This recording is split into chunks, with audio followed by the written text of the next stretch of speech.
مستمعينا أهلا بكم. رئيس الدولة يدعو إلى اليقظة البالغة تجاه كل ما يهدد كيان الأمة، ويشدد إلى حاجة البلاد إلى كل الجهود المتبصرة. وسط فرحة كبيرة للمستفيدين توزيع 500 سكن بصيغة عدل بفرجيوة.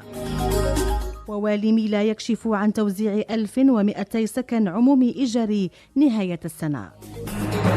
محافظة الغابات لميلا تواصل حملة التشجير، والموعد اليوم مع غرس 5000 شجيرة بالإقامة الجامعية. المواطنون بعدة بلديات يطالبون بتحسين الخدمات الصحية. انطلاق الملتقى الثقافي الأدبي للشعر الشعبي تحت شعار